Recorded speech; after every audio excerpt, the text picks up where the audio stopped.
Hello friends, welcome to the success Kendra. Friends, आज की इस वीडियो में हम लोग बिहार दरोगा का जो पीटी एग्जाम 26 दिसंबर 2021 को लिया जाएगा। फ्रेंड्स, उसके लिए जो रुकमनी पब्लिकेशन का यानी कि प्लेटफॉर्म का जो वॉल्यूम 4 आया हुआ है प्रैक्टिस सेट, उसको हम लोग कवर करेंगे।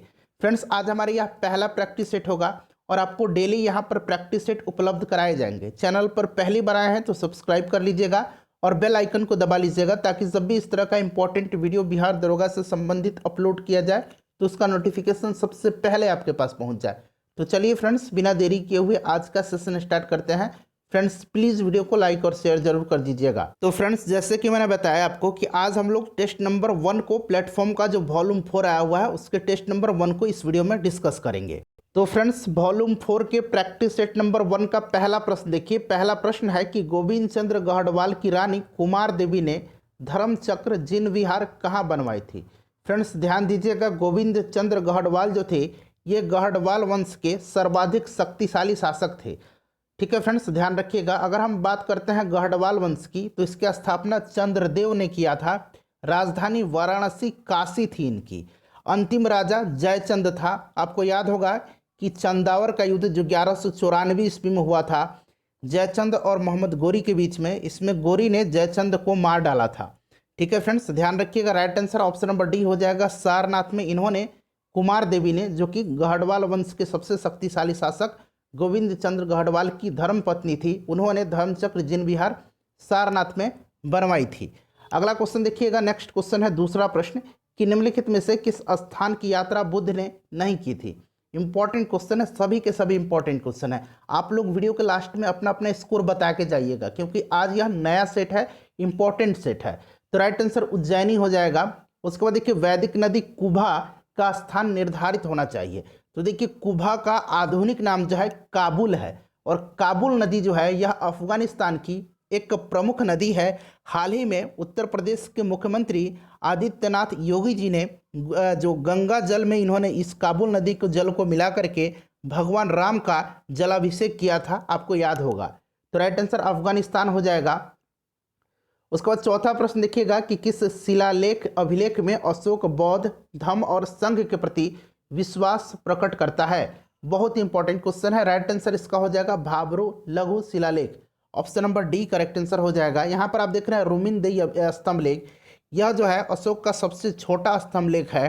ठीक है, और इसी में लुम्बिनी में धम्म यात्रा के दौरान अशोक द्वारा भू राजस्व की दर घटा देने की घोषणा की गई है। किसमें? रुमिनदेई अभिलेख में। इस क्वेश्चन का राइट आंसर तो ऑप्शन नंबर डी हो जाएगा, भाब्रो शिलालेख। ठीक है, चलिए उसके बाद पांचवा प्रश्न देखिएगा कि वह शासक जिसने साहित्य और कला के क्षेत्र में सर्वाधिक योगदान दिया था। तो ये शासक था ऑप्शन नंबर डी, परमार भोज। ठीक है, परमार भोज इंपॉर्टेंट है, ध्यान रखेंगे फ्रेंड्स। और देखिए, इसे कविराज भी कहा जाता है। क्लियर है, इसे कविराज भी कहा जाता है। उसके बाद नेक्स्ट क्वेश्चन देखिएगा, छठा प्रश्न है कि निम्नलिखित में से कौन चोलों के सिक्के पर उत्कीर्ण नहीं था। जो चोल राजवंश के शासक थे उनके सिक्कों पर इनमें से क्या उत्कीर्ण नहीं था। तो फ्रेंड्स, ये हाथी नहीं था। ठीक है, उसके बाद देखिएगा कि सुप्रसिद्ध कृति तबकात ए अकबरी, ठीक है फ्रेंड्स, की रचना किसने की है। तो इसकी रचना किसने की है? ख्वाजा निजामुद्दीन अहमद ने। ऑप्शन नंबर ए इसका सही आंसर हो जाएगा। नेक्स्ट क्वेश्चन देखिएगा कि दक्षिण में बहमनी राज्य का संस्थापक कौन था। तो देखिए, बहमनी राज्य की स्थापना 1347 ईस्वी में, ध्यान रखेंगे, किसने किया था? हसन गंगू ने किया था। और हसन गंगू अलाउद्दीन हसन बहमन शाह के नाम से सिंहासन पर बैठा। इसने राजधानी गुलबर्गा को बनाया था और राजभाषा जो थी इसकी मराठी थी। क्लियर? चलिए नेक्स्ट क्वेश्चन देख लीजिएगा कि सिराजुद्दौला और लॉर्ड क्लाइव के बीच जो युद्ध हुआ था उसमें पूछा गया है कि सिराजुद्दौला लॉर्ड क्लाइव से किस युद्ध में पराजित हुआ था। तो फ्रेंड्स, यह युद्ध है पलासी का युद्ध, जो कि कब हुआ था? तो यह 23 जून 1757 को हुआ था।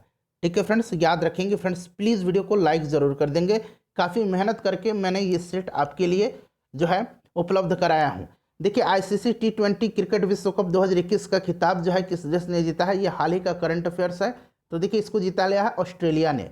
ठीक है, किसने जीता है? ऑस्ट्रेलिया ने। सबसे ज़्यादा रन किसने बनाया था? तो पाकिस्तान के बाबर आजम ने बनाया था। सबसे ज़्यादा विकेट किसने लिया था? तो ये वानिदू हसरंगा ने लिया था। जो कि श्रीलंका के हैं। नेक्स्ट क्वेश्चन देखिए कि समलैंगिक विवाह को मान्यता देने वाला अंतिम पश्चिमी यूरोपीय देश कौन बना है? तो फ्रेंड्स ये बन गया है स्विट्जरलैंड। नेक्स्ट क्वेश्चन देखिएगा कि भारत के किस किसान ने सदाबहार नामक आम की नई किस्म को विकसित किया है? तो देखिए ये जो नई किस्म है आम की, यह 12 महीने जो है इसमें फल लगेंगे। और राइट आंसर इसका हो जाएगा राजस्थान के कोटा जिले के किसान हैं। इनका नाम क्या है? तो ध्यान रखेंगे फ्रेंड्स, इनका नाम है ऑप्शन नंबर डी हो जाएगा श्री किशन सुमन। ठीक है, चलिए नेक्स्ट क्वेश्चन देखिएगा कि किस राज्य की जुडीमा राइस वाइन को जीआई टैग प्रदान किया गया है? तो देखिए ये जुडीमा राइस वाइन जो है यह कहाँ का है फ्रेंड्स? तो यह असम का है। ऑप्शन नंबर इसका सी राइट आंसर हो जाएगा। और राजस्थान का सोजात मेहंदी, ठीक है, सोजत मेहंदी है, यहाँ मैं लिख देता हूँ सोजत मेहंदी, इसको भी जीआई टैग दिया गया है राजस्थान का। उसके बाद देखिए T20 क्रिकेट में 10,000 रन बनाने वाले पहले भारतीय खिलाड़ी, तो ये विराट कोहली बन गए हैं। नेक्स्ट क्वेश्चन हमारा 15 नंबर कि निम्नलिखित में से किस तिथि को मुस्लिम लीग ने सीधी कार्यवाही दिवस हेतु सुनिश्चित किया था? सीधी कार्यवाही दिवस या प्रत्यक्ष कार्यवाही दिवस? पहली बार यानी कि सर्वप्रथम प्रत्यक्ष कार्यवाही दिवस जो है कोलकाता में मनाया गया था। ध्यान रखेंगे राइट आंसर इसका 16 अगस्त 1946 हो जाएगा। ठीक है, इंपॉर्टेंट है। नेक्स्ट क्वेश्चन देखिएगा, देखिए क्वेश्चन नंबर 16 का है कि निम्नलिखित घटनाओं का सही कालानुक्रम क्या है? तो देखिए क्रिप्स मिशन, उसके बाद गांधी इरविन समझौता, साइमन कमीशन, देश का विभाजन। तो इसमें से राइट आंसर जो हो जाएगा इसका क्या हो जाएगा? ऑप्शन नंबर डी हो जाएगा, यानी कि सबसे पहले इसका साइमन कमीशन हो जाएगा। ठीक है, साइमन कमीशन कब आया था? तो 1928 में आया था। उसके बाद यहाँ पर आप देखिए गांधी इरविन समझौता 1931 में, क्रिप्स मिशन 1942 में, और यह देश का विभाजन है, बंगाल का नहीं, ध्यान रखिएगा, ये 1947 हो जाएगा। उसके बाद देखिए निम्न आंदोलनों का सही कालक्रम क्या है बताइए? तो देखिए राइट आंसर मैं पहले आपको बता देता हूँ। इसका राइट आंसर जो हो जाएगा फ्रेंड्स, राइट आंसर इसका क्या हो जाएगा? राइट आंसर इसका ऑप्शन नंबर सी हो जाएगा, यानी कि खिलाफत आंदोलन 1919, उसके बाद असहयोग आंदोलन 1920, सविनय अवज्ञा आंदोलन 1930 और भारत छोड़ो आंदोलन 1942। उसके बाद देखिएगा 1765 में इलाहाबाद की संधि किनके मध्य हुई थी? याद रखेंगे 1765 में हुई थी, और यह जो हुई थी यह शाह आलम, उसके बाद नवाब सिराजुद्दौला और रॉबर्ट क्लाइव के बीच में हुई थी। शाह आलम द्वितीय, option number D right answer हो जाएगा। उसके बाद देखिएगा किस मौलवी ने 1857 की क्रांति को जिहाद यानी कि धर्म युद्ध की संज्ञा दी थी? तो सही आंसर क्या हो जाएगा? सही आंसर जो होगा इसका फ्रेंड्स हो जाएगा अहमदुल्ला। ठीक है, मौलवी अहमदुल्ला। अच्छा ये बताइएगा आप कि ये कहाँ से इन्होंने 1857 की क्रांति का नेतृत्व किया था? ठीक है, चलिए देखिए जो प्रश्न मैं पूछता हूँ आप बेशक उसका आंसर दिया करें। देखिए करेबा अच्छी तरह से जाने जाते हैं, तो करेबा जो है फ्रेंड्स यह केसर उत्पादन के लिए, और ये जम्मू कश्मीर में पाया जाता है। तो right answer option number D हो जाएगा। उसके बाद नेक्स्ट क्वेश्चन देख लीजिएगा 21 नंबर कि पृथ्वी की सतह पर मौसम परिवर्तन के लिए उत्तरदायी कारकों की पहचान कीजिए। तो देखिए इसमें से अगर हम उत्तरदायी कारक की बात करते हैं तो ये हो जाएगा आपका पृथ्वी का परिक्रमण और पृथ्वी का अपनी धुरी पर झुकाव। तो ये देखिए एक और 2 और 3 हो जाएगा, तो ऑप्शन नंबर बी में दिया गया है 2 और 3। उसके बाद क्वेश्चन नंबर 22 देखिएगा कि सागर तल पर वातावरण द्वारा कितना दबाव डाला जाता है? देखिए फ्रेंड्स अगर आप 2000 लाइक पहुंचा देंगे तो निश्चित रूप से मैं अगला सेट आपको आज ही मैं शाम तक या कल मॉर्निंग में आपको प्रोवाइड करवा दूंगा। इसलिए मैं कह रहा हूं ताकि इससे आइडिया लगेगा कि वीडियो आप लोगों को कैसी लग रही है। ठीक है, तो 2000 लाइक अगर आप लोग पहुंचा देते हैं तो जल्द ही मैं दूसरा सेट भी पूरी डिटेल में पूरी शुद्ध रूप से आंसर के साथ में आपको प्रोवाइड करा दूंगा। यहाँ कोई भी आपको इनकरेक्ट आंसर नहीं मिलेंगे। तो देखिए राइट आंसर इसका ऑप्शन नंबर ए हो जाएगा 1013.25 मिलीबार। ठीक है, चलो उसके बाद नेक्स्ट क्वेश्चन देख लीजिएगा कि निम्नलिखित में से कौन से दक्षिण पश्चिम मानसून की शुरुआत करता है? तो देखिए ये जो दक्षिण पश्चिम मानसून है ना फ्रेंड्स, भारत की अधिकांश वर्षा लगभग 80% इसी मानसून से होती है। ठीक है, और राइट आंसर इसका क्या हो जाएगा? राइट आंसर जो है इसका हो जाएगा उष्णकटिबंधीय पूर्वी धाराएं। नेक्स्ट क्वेश्चन देखिएगा 24 नंबर है कि कौन सा लौह इस्पात संयंत्र जर्मनी के सहयोग से स्थापित किया गया था? तो जर्मनी के सहयोग से स्थापित किया गया था राउरकेला जो कि उड़ीसा में है 1955 में। जमशेदपुर कब स्थापित किया गया था? तो इसको भी ध्यान रखिएगा 1907 में। अच्छा भिलाई जो है यह किसके सहयोग से स्थापित किया गया था? भिलाई जो है 1955 में सोवियत संघ के, और दुर्गापुर जो है यह ब्रिटेन के सहयोग से स्थापित किया गया था। सबको ध्यान रखिएगा। उसके बाद नेक्स्ट क्वेश्चन देख लीजिएगा। अगला प्रश्न है फ्रेंड्स हमारा कि कौन सा राज्य थोरियम का सबसे बड़ा उत्पादक है? तो ये केरल हो जाएगा, option number A right answer हो जाएगा। 26 नंबर देखिएगा कि जो क्रिब्को है यह संयंत्र आधारित है। तो देखिए ये जो क्रिब्को संयंत्र है, क्रिब्को का फुल फॉर्म पहले मैं आपको बता देता हूँ। देखिए क्रिब्को का फुल फॉर्म होता है क्या? कृषक भारती कोऑपरेटिव लिमिटेड। इसकी स्थापना 1980 में की गई थी। इसका हेडक्वार्टर नोएडा में है, ठीक है, नोएडा में है। और राइट आंसर जो हो जाएगा इसका ऑप्शन नंबर डी हो जाएगा, गैस ऊर्जा पर आधारित। ठीक है, चलिए नेक्स्ट क्वेश्चन देखते हैं, क्वेश्चन नंबर 27। देखिए क्वेश्चन नंबर 27 है कि यह किसका कथन है? मुझे पदार्थ दो और मैं इससे पूरी दुनिया का निर्माण कर दूंगा। तो देखिए यह स्टेटमेंट जो है यह इमैनुअल कांट का है, इमैनुअल कांट का स्टेटमेंट है। तो ऑप्शन नंबर सी हो जाएगा। उसके बाद देखिएगा कि खगोलविदों के अनुमान के अनुसार ब्रह्मांड में आकाशगंगाओं की लगभग कुल संख्या पूछी जा रही है। तो लगभग में पूछा जा रहा है, तो बेशक आप इसका आंसर दे सकते हैं 100 से 200 अरब। नेक्स्ट क्वेश्चन देखिएगा कि कौन सा मिलान जो है इसमें से सही नहीं है?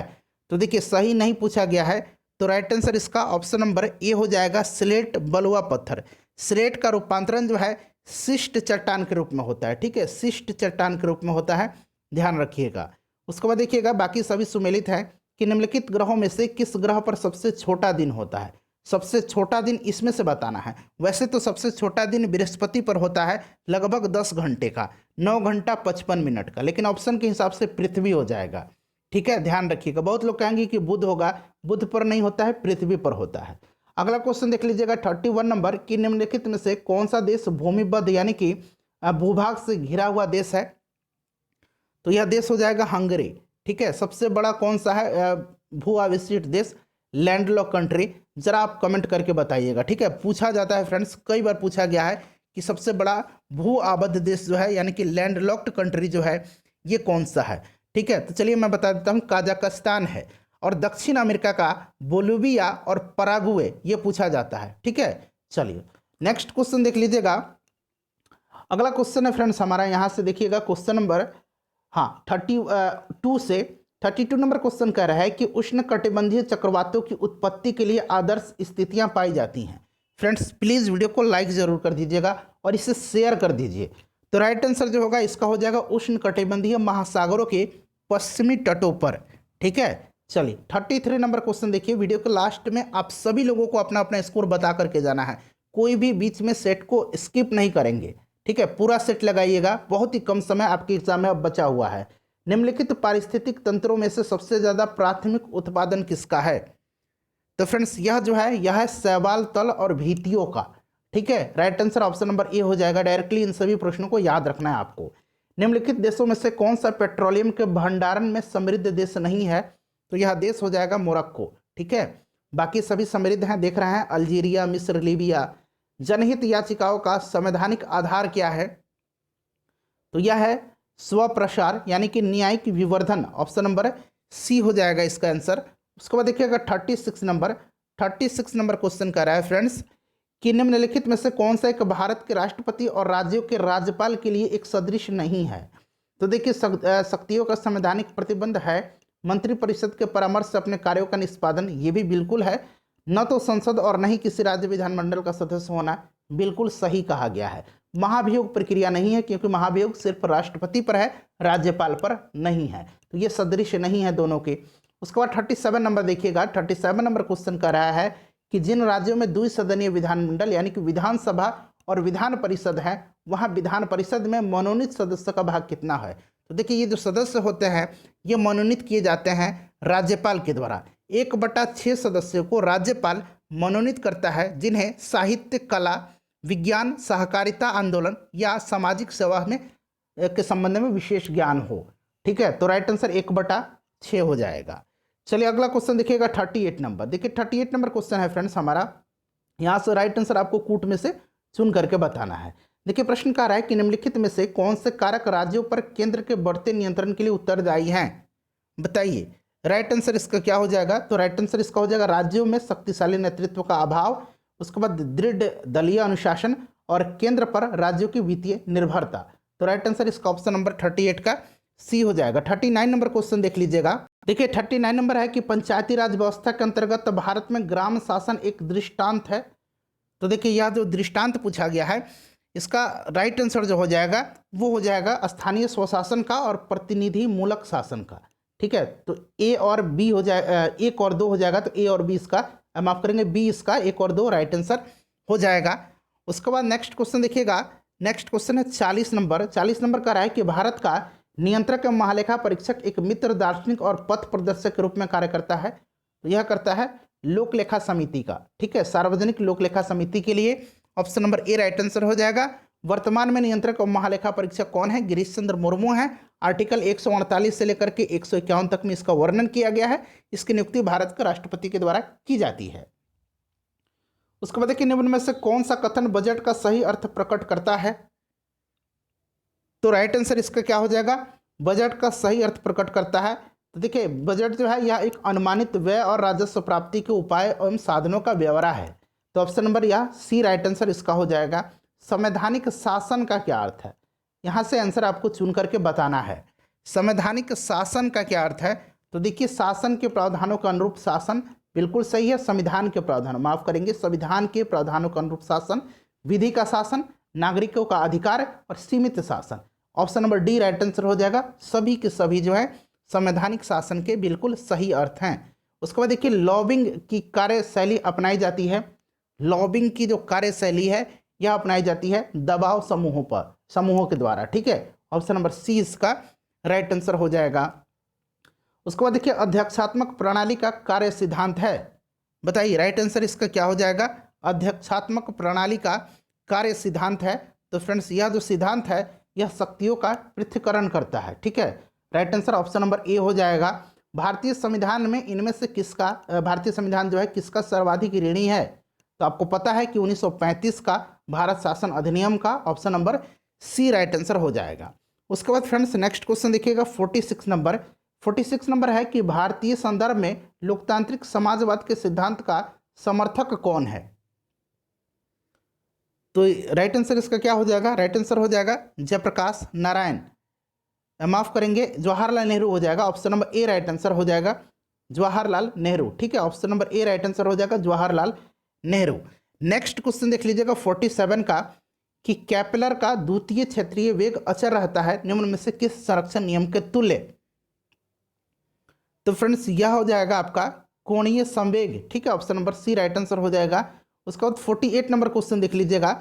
48 नंबर क्वेश्चन है कि एक छोटा ठोस गोल्फ का गेंद श्यान द्रव में गिराया जाता है, यह अंततः एक समान वेग में चलता है जो कहलाता है। तो यह क्या कहलाता है? यह कहलाता है फ्रेंड्स सीमांत वेग। ठीक है, सीमांत वेग ऑप्शन नंबर इसका जो है बी राइट आंसर हो जाएगा। उसके बाद नेक्स्ट क्वेश्चन देख लीजिएगा। देखिए 49 नंबर क्वेश्चन कह रहा है कि पृथ्वी का द्रव्यमान m तथा त्रिज्या r है, व्यक्ति भूमध्य रेखा पर भारहीन महसूस करे, इसके लिए पृथ्वी का एक दिन कितना लंबा होना चाहिए? तो ये फॉर्मूला आपको याद रखना होगा। ये रखेंगे 2 pi root under capital R by g. ठीक है, ये त्रिज्या हो जाएगा। ठीक है, R कहा गया है और जी जो हो गया ये गुरुत्व हो जाएगा। चलिए नेक्स्ट क्वेश्चन देख लीजिएगा कि हासोंग 8 नामक एक नई विकसित हाइपरसोनिक मिसाइल सफलतापूर्वक परीक्षण जो है किस देश के द्वारा किया गया है? तो यह किया गया उत्तर कोरिया के द्वारा। ठीक है, इंपॉर्टेंट है, ध्यान रखेंगे। उसके बाद देखिए राइट लाइवलीहुड अवार्ड 2021 दिल्ली स्थित किस संस्था को दिया गया है? तो देखिए यह जो अवार्ड है ना, इस अवार्ड को स्वीडन के वैकल्पिक नोबेल पुरस्कार के रूप में भी जाना जाता है और इसको जो है दिया गया है लाइफ को। लाइफ का फुल फॉर्म होता है legal initiative for forest and environment. Legal initiative for forest and environment. Next question देखिएगा कि शांति के क्षेत्र में 2021 के नोबेल पुरस्कार हेतु नामित मारिया रेसा जो हैं, यहाँ रेसा बना लीजिए, रेसा या रेसा जो भी पढ़ें आप, किस देश के हैं? तो देखिए शांति के क्षेत्र में नोबेल पुरस्कार 2 व्यक्तियों को दिया गया है, दमित्री मुरातो जो कि रूस के हैं और मारिया रेसा फिलीपींस के हैं। तो option number A right answer हो जाएगा। उसके बाद देखिएगा 53 नंबर कि वर्ष 2021 हेतु शांति स्वरूप भटनागर पुरस्कार कितने वैज्ञानिकों को दिया गया है? तो देखिए यह जो पुरस्कार है यह दिया जाता है 45 साल से कम आयु के व्यक्ति को विज्ञान एवं प्रौद्योगिकी के लिए। ठीक है, और council for scientific and industrial research CSIR जो है इसको जो है इस वर्ष जो है प्रदान किया है। ध्यान रखेंगे जीव विज्ञान, रसायन, गणित, भौतिकी, चिकित्सा, इंजीनियरिंग और पृथ्वी, वायुमंडल, महासागर, ग्रह विज्ञान के क्षेत्र में विशिष्ट योगदान के लिए 11 व्यक्तियों को दिया गया है। Option number B right answer इसका हो जाएगा। उसके बाद देखिए T20 क्रिकेट विश्व कप 2021 टूर्नामेंट में सर्वाधिक रन किस बल्लेबाज ने बनाया है? तो अभी मैंने आपको बताया बाबर आजम ने। सर्वाधिक विकेट वानिदु होसरंगा ने, ठीक है, वानिदु हसरंगा या होसरंगा जो भी आप पढ़ें, ये श्रीलंका के हैं, इन्होंने सबसे ज़्यादा विकेट लिया है। आवर्त सारणी में परमाणु क्रमांक 38 वाला तत्व उपस्थित होगा, तो फ्रेंड्स यह उपस्थित होगा सेकंड ए समूह में और 5वें आवर्त में। नेक्स्ट क्वेश्चन देख लीजिएगा कि इस्पात को रक्त तप्त ताप से निम्न ताप पर गर्म करके धीरे धीरे ठंडा करने का जो प्रक्रम है यह क्या कहलाता है? आपने पढ़ा होगा एनसीईआरटी में, जब आप 10th क्लास में होंगे तब भी आपने इसको पढ़ा होगा। इसको कहा जाता है एनिलिंग, ठीक है, जिसको कि एनिलीकरण कहा जाता है। उसके बाद देखिएगा H2H2O2 के लिए औद्योगिक नाम, देखिए H2H2O7 है, H2H2O7 जो है इसका नाम है डाइसल्फ्यूरिक अम्ल, ठीक है। राइट आंसर इसका ओलियम हो जाएगा, ऑप्शन नंबर सी, ठीक है। इसका औद्योगिक नाम ओलियम है और केमिकल नाम डाइसल्फ्यूरिक अम्ल है। अगला क्वेश्चन देख लीजिएगा कि सूत्री विभाजन होता है, सूत्री विभाजन जो है यह होता है किस में? तो फ्रेंड्स यह होता है जीवाणु में, ऑप्शन नंबर ए हो जाएगा। सीप मोती किस वर्ग में आते हैं? तो पता है कि जो घोंघा वगैरह होते हैं, मोती होते हैं, ये मोलास्का वर्ग में आते हैं, option number A right answer इसका हो जाएगा। उसके बाद 60 नंबर क्वेश्चन देख लीजिएगा कि कीट की पहचान अन्य जीवधारियों से उसके पास क्या होने से की जा सकती है? तो राइट आंसर इसका क्या हो जाएगा? राइट आंसर हो जाएगा 3 जोड़े टांगे, option number B right answer हो जाएगा। उसके बाद 61 नंबर क्वेश्चन देख लीजिएगा फ्रेंड्स। देखिए 61 नंबर क्वेश्चन कह रहा है कि एक बीज के अंकुरण के लिए निम्नलिखित में से कौन सी 3 परिस्थितियां सर्वाधिक महत्वपूर्ण हैं? तो ये परिस्थितियां कौन कौन सी हैं? पानी है, उचित टेम्परेचर है और ऑक्सीजन की उपलब्धता है। तो राइट आंसर इसका ऑप्शन नंबर बी हो जाएगा। उसके बाद नेक्स्ट क्वेश्चन देखिएगा 62 नंबर। देखिए 62 नंबर है कि जीवों के द्विनाम पद्धति के 2 घटक कौन से हैं? तो ये 2 घटक जो हैं ये हैं वंश का नाम और जाति का विशेषण, ऑप्शन नंबर बी हो जाएगा। उसके बाद देखिएगा पसीने का सबसे महत्वपूर्ण कार्य क्या है? तो तापमान को नियंत्रण करना, जो बॉडी टेम्परेचर है उसको नियंत्रण करना। तो राइट आंसर ऑप्शन नंबर इसका बी हो जाएगा, ठीक है। उसके बाद नेक्स्ट क्वेश्चन देख लीजिएगा कि निम्नलिखित में से कौन से समूह में केवल चालक तंत्रिका यानी कि मोटर नर्व्स है? तो ये हो जाएगा आपका फेशियल, उसके बाद ग्लॉसोफेरिंजियल और ट्राइजेमिनल में, ठीक है, ऑप्शन नंबर डी हो जाएगा। नेक्स्ट क्वेश्चन देखिएगा 65 नंबर कि जब विक्र यानी कि किडनी कार्य करना बंद कर देता है तो निम्न में से कौन सा पदार्थ जमा हो जाता है? तो यह पदार्थ है रक्त में नत्र जनित अवशिष्ट पदार्थ। नेक्स्ट क्वेश्चन देखिएगा कि निम्नलिखित में से कौन सा विकल्प शरीर का सबसे बड़ा आंतरिक अंग है? तो सबसे बड़ा आंतरिक अंग जो है लीवर है, जिसको कि जिगर भी कहा जाता है, यकृत भी कहा जाता है, ध्यान रखिएगा ये सभी नाम। निम्नलिखित में से उस विटामिन की कमी से हुए विकार की चयन करें जो मुंह, गले, पैर के निचले हिस्से और पैर के पंजों में लाल रंग के धब्बे उत्पन्न होते हैं। तो ये होता है पेलाग्रा में। और फ्रेंड्स पेलाग्रा जो होता है यह किस विटामिन की कमी से होता है? विटामिन B5 की कमी से होता है, ध्यान रखिएगा। उसके बाद देखिए माल्थस सिद्धांत जो है, माल्थस सिद्धांत के मामले में यदि मजदूरी बढ़ती है तब इसका परिणाम होगा। तो फ्रेंड्स ये हो जाएगा जनसंख्या में वृद्धि। माल्थस सिद्धांत जो है जनसंख्या में वृद्धि, ध्यान रखेंगे। बौद्धिक संपत्ति अधिकार, अच्छा इसी से मिलता जुलता एक नाम है कि बौद्धिक संपदा सूचकांक, अंतर्राष्ट्रीय बौद्धिक संपदा सूचकांक में भारत का स्थान पूछा जा सकता है 40वां। हालांकि ये प्रश्न दूसरा है, बौद्धिक संपत्ति अधिकार व्यवस्था का प्रबंध करता है। तो फ्रेंड्स ये कौन करता है? ये करता है आपका WTO, ठीक है। और WTO की अभी अध्यक्ष बनी हैं पहली महिला अध्यक्ष नगोजी ओंकोजो-इवेला। यहाँ मैं लिखता हूँ नगोजी ओंकोजो-इवेला, ठीक है फ्रेंड्स, ये नाम आप याद रखेंगे। ये नाइजीरिया के हैं, ये आई है। चलिए उसके बाद 70 नंबर क्वेश्चन देखिएगा। 70 नंबर क्वेश्चन है हमारा कि निम्नलिखित में से किस समिति ने भारत में राष्ट्रीय कृषि एवं ग्रामीण विकास बैंक, जिसको कि नाबार्ड कहा जाता है, इसकी स्थापना की संस्तुति की थी? तो नाबार्ड की स्थापना 12 जुलाई 1982 को हुई थी। हेडक्वार्टर मुंबई में है और यह शिवरामन समिति ने किया था, ऑप्शन नंबर बी हो जाएगा। उसके बाद फ्रेंड्स नेक्स्ट है हमारा 71 नंबर। देखिए 71 नंबर क्वेश्चन कह रहा है कि निम्न में से किस बाजार स्थिति में फर्म आपस में मूल्य निर्धारण और उत्पाद निर्णय में आत्मनिर्भर होती है? बताइए राइट आंसर इसका क्या हो जाएगा? तो राइट आंसर इसका हो जाएगा अल्पाधिकार में। ठीक है, उसके बाद 72 नंबर क्वेश्चन देख लीजिएगा कि वह मुद्रा जो या तो बेहतर आय या प्रतिकूल परिस्थितियों के कारण एक देश से दूसरे देश में शीघ्रता से प्रवाहित होती है वह क्या कहलाती है? तो उसको हॉट मनी कहा जाता है, यानी कि ऑप्शन नंबर बी इसका राइट आंसर हो जाएगा। उसके बाद 73 नंबर क्वेश्चन देखिए। 73 नंबर क्वेश्चन पूछ रहा है कि पगमार्क तकनीक का प्रयोग किया जाता है। तो फ्रेंड्स ये किया जाता है विभिन्न वन्य जीवों की जनसंख्या के आकलन के लिए, याद रखेंगे, नया क्वेश्चन हो सकता है आपके लिए। नेक्स्ट क्वेश्चन 74 नंबर देख लीजिएगा। 74 नंबर देखिए कि निम्नलिखित कथनों पर विचार करना है और यहाँ से सही आंसर चुन करके बताना है। तो देखिए इसमें से राइट आंसर मैं आपको बता देता हूँ, केवल एक जो है ये सही है, यानी कि ऑप्शन नंबर सी इसका राइट आंसर हो जाएगा। भारत में यूरो मानदंड किस वर्ष लागू किया गया? तो फ्रेंड्स यह किया गया 1999 में, 1 जून 1999 को। उसके बाद 76 नंबर देखिए, पृथ्वी आयोग द अर्थ कमीशन एवं पृथ्वी विज्ञान मंत्रालय the ministry of earth sciences को बनाने की मंजूरी भारत सरकार ने किस वर्ष दी? तो यह दिया था 9 मई 2006 को। उसके बाद देखिए IMD India meteorological department government of India के अंतर्गत आता है। और फ्रेंड्स इसकी अगर पेरेंट ऑर्गेनाइजेशन पूछा जाए तो मिनिस्ट्री ऑफ अर्थ साइंस आता है। ठीक है, यहाँ जो लिखा हुआ है मिनिस्ट्री ऑफ अर्थ साइंस, ये जो है IMD का पेरेंट ऑर्गेनाइजेशन है। हेडक्वार्टर न्यू दिल्ली में है और 1875 इसका राइट आंसर हो जाएगा। ठीक है, उसके बाद देखिएगा कि यदि एक संख्या और उसकी 50% तथा उसकी 25% का औसत 210 है तो संख्या क्या होगी?